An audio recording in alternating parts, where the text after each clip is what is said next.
Hey everybody, it's Jimmy and Bill. Today's video is the pros and cons of selling your own home. So a lot of people are like, yeah, I'm not going to hire a realtor. I'm going to sell it on my own. There's some benefits to it. Absolutely, yeah. There's some benefits of selling your own home, but there's some disadvantages. So that's what we're going to talk about today. And if you could do me a favor, if you like this kind of content, consider subscribing. It really helps out the channel. So Bill, let me throw out the biggest reasons why a lot of people want to sell the home on themselves. They don't want to pay the commission. Right. So what's your advice? When it comes to telling people how to negotiate for commission, how to set it up? Give me some advice on that one. So as acting as the person selling the house, what they're going to offer out once they put it online. So first off, you've got to put it up online. So right, but I'm just saying, it's like, okay, somebody wants to sell on their own because they want to avoid commissions. So can they negotiate commissions? Of course you can negotiate commissions. Whether you use a realtor or you don't use a realtor, you can always negotiate commissions. Okay. That's you okay? Yeah. Okay. A little trip. The commissions are always negotiable.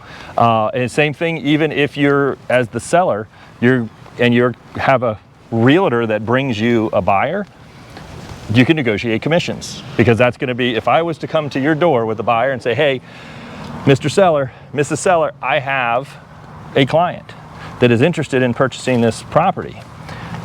Are you offering compensation for me bringing you the buyer and getting the deal to close? If the answer is yes, great. If the answer is no, that's okay. But we're going to negotiate. All right, so one of the pros is you save money on commissions. You do save some money on commissions, yes. Okay. So a con, for sale by owner. Which way you want to go? Let's go that way today. Okay. All right, for sale by owner, con. You can't put it on MLS. You can put it on the MLS. You can pay a fee. Yep. All right, talk about that a little bit. So you can pay a fee to get it posted up onto the MLS, which is a good idea because it gets more exposure. That's really all that there's to it. There's not much to talk about. Like, you can pay to put it up on the MLS. There's really not much to discuss. All right. It's like, all right, so I got to throw in another con now. Yeah. All right, but you have to deal with all the phone calls, I guess, as a con. You have to deal with all the people wanting to come look at your house. Right. Talk about that a little bit. So as a con, if you're going to represent yourself selling your property, and there's a market for that, and that's totally fine. You're going to schedule all your showings. You're going to have to take the phone calls that are coming in. You're going to get a lot of realtors calling you, asking you questions about the house. Just in my experience with a few of the last for sale by owners that I've made phone calls to, I had legitimate buyers, but you could tell that they were fatigued. Not that it's going to apply to everybody. So you're saying that realtors search out for sale by owners? With my client? Yeah, absolutely. Oh, okay. So the realtor's like, okay, I need to get some listings or no. I have if I have a client, let's say for instance you're doing for sale by owner and you didn't put it on the MLS because you don't have to. My job, if I'm representing a buyer, is to find you a home. I look at all. I'm not lazy. I don't just go, oh, is there something on the MLS? I'm exploring all options. So for my clients. You're looking for sale by owners too? Right. I'll go to the different sites to see if they've got something for sale by owner is up that's not posted on the MLS perhaps. And I start calling those people. Oh, all right. I didn't know that part. All right, Bill. So here's a negative one, and I'll think of a positive one. Okay. It's kind of complicated selling your house. It's not like somebody comes in, they say, hey, I want this house. You don't know if they qualify or they're not going to sit there and just write you a check. Talk about that part. Right. So there's a lot of complexities, and yes, it's basically just, hey, do you want to buy this house? Yes, you negotiate a price. That's the simple, forward, short answer. But there's a lot more that comes to it. There's timelines that you have to follow to make sure that you don't breach your contract on either side. Well, who writes the contract? For sale by owner. We're going to have to negotiate that. So basically, they don't have a realtor. They Right. they put something on Craigslist, say, Okay. and the people came and said, "Yeah, I want to buy your house." Now what? Well, normally, so you could pay a realtor. There's companies out there that will write up a generic real estate contract for you for a fee. They're out there. Not that I condone it, but they don't answer questions. They're just fill in the blank, and you fill out your contract. But you're still responsible for everything else, all your other timelines, making sure that you're compliant with everything, making sure that you're not violating any laws. Oh yeah, there's laws that probably apply to them too. Right, there's laws to sales in general. Luckily, we have title companies and things of that nature that can kind of help in that process, to be honest with you. I'm just being honest with everybody. You know, Well, let me ask you a question. What about disclosures? Do they have to still disclose everything? absolutely. But if you don't know to ask that, yes, I could put out a punch list for everybody to ask these questions, but you're gonna have to make sure that the disclosures are done. Like I said, your timelines are followed. Everything, there's a process to this when you're buying a house. And if you're the buyer, do you wanna come in and not be represented in that transaction to know that everything has been disclosed? What are you allowed to get? What are you not allowed to get? If you find something that you're not happy with, when can you withdraw the offer and get your money back? Yeah, because who would they give the deposit to? So that would go to a title company. Okay. That would be the right way to handle it, to hold an escrow deposit to make sure everything's on the up and up. Okay. But if you're doing for sale by owner and you didn't know that, maybe you put it in your bank account or what have you, I don't know. But the right way to do it is to put it to a title company. Wow. All right. Or an attorney could actually handle it, to be, you know, but somebody has an escrow account. All right, Bill. So every time I'm trying to think of a positive, I just keep going back to commissions. Can you think of a positive? Sure, so you have a little bit more control over the entire process, representing yourself in the sale, in essence. So what I mean by this is you've got control of the negotiations, which even if you use a realtor, technically you have control of the negotiations. But what I mean more so is you're directly involved with the negotiations. You don't have an intermediary working in your behalf. You also have a lot more control over your marketing spend and how you're marketing the property to be sold. And you have to market the property these days. The days of you putting the house up for sale and it getting sold have gone. Now there's still a market for sale by owner, because for sale by owner has been around for a really long time. Yeah, forever. I can't even remember not ever seeing it for sale by owner. I got another one. Okay. Positive.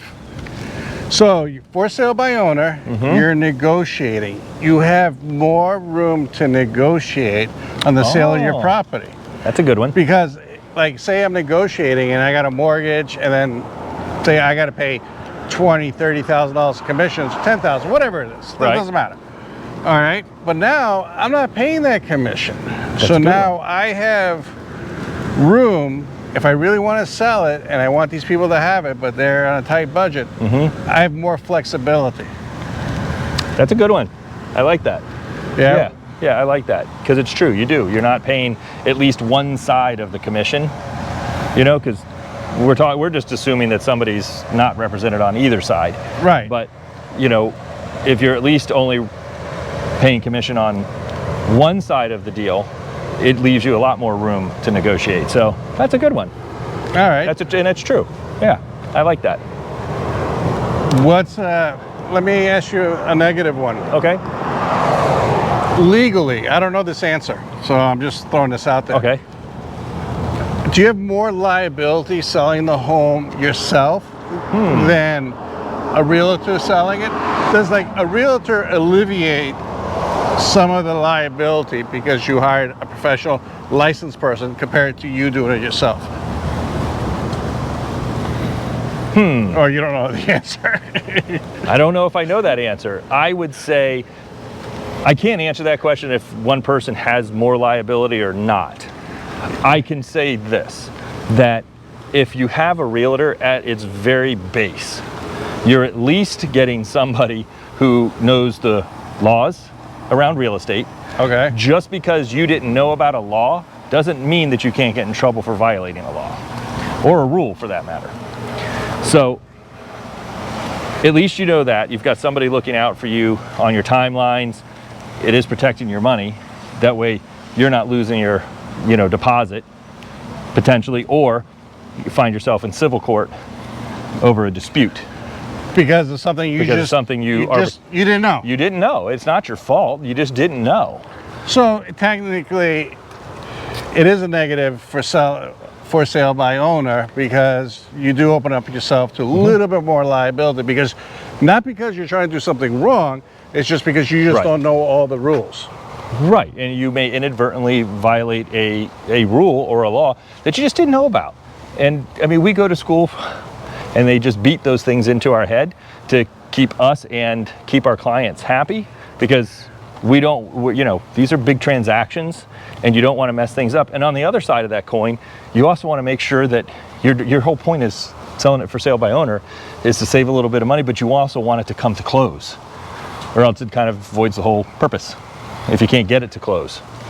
Right, because I'm sure a realtor is not going to show the home unless they know that the realtor knows that they're qualified to buy that house.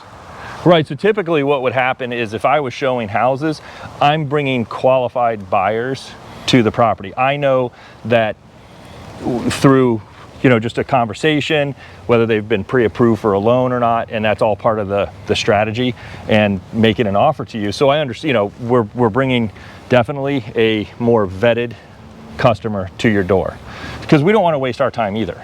Yeah, so basically if it's for sale by owner and the people come directly to you, and you kind of don't know who you're inviting into your house either. Right. I think that's a negative. Yeah, that could be a little, because you're talking to them on the phone. Right. And with everything that's going on these days. Right. They're like, oh yeah, it's not like you could tell them, oh, I'm going to meet you someplace else and we'll talk. They want to see the house. They want to see the house. You have to let them into your house to see it, or else you're probably not going to sell it. So you might be, having 3-4 people coming to your house that could be kind of shady.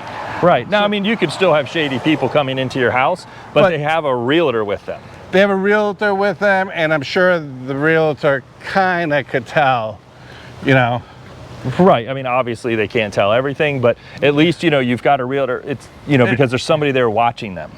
So it's like, all right, so a safety issue. Having a realtor could be a safety issue, because you don't know who you're inviting into the house. Right. And another thing, just food for thought. Like I said, there's still a market for this, but you kind of segment out a large majority of the market by not using a realtor. Now, I mean, there's people who are experts at marketing. Putting their house up for sale is going to be no big deal for them. They know how to do this, they've got the experience. But if you're trying to market your house, typically using a real estate professional, you're going to net more money in the long run. Oh, you're going to have to elaborate on that a little bit. There's a statistic. Since I've been just saying you're going to save commissions. Right. Well, you're saving commissions, which is true, but tradition, there's some stats out there that say using a realtor you end up netting more money in the long run, because the ability to get the marketing out, get more eyes on your house. So if you have more eyes on your property, you have more chance of getting the best deal for you. So you're saying you're saving on... It's exposure. Exposure, you're saving on advertising fees, getting better value for the house? Right, so because you're exposing it to more people, there's a bigger pool of people that are looking at your house. So statistically, the study said that you will net more money because there's more eyeballs on your house. And I'm not talking, bidding wars and all that stuff. I know there's some articles out there about that. I'm just flat out saying, no matter what you do, whether you choose to use a realtor or you don't use a realtor, the more eyeballs that are on your house, the better off you are position-wise. And it's not necessarily money. I know we all talk about money, but what if you don't need your house to sell and you need a long closing, or maybe you need a lease back? There's different options. There's different, things that make a good deal, not just money all the time. Yeah, that's true. That's absolutely true. Do you have anything to add to this? Nope, that's basically the nuts and bolts of it. In short, we could talk about this all day. Yeah, but anyways, that's today's video. Like always, if you like this kind of content, do me a favor, subscribe. I really appreciate it if you do. Thank you. I'll talk to you on the next one. See you soon. Thanks for watching. Bye.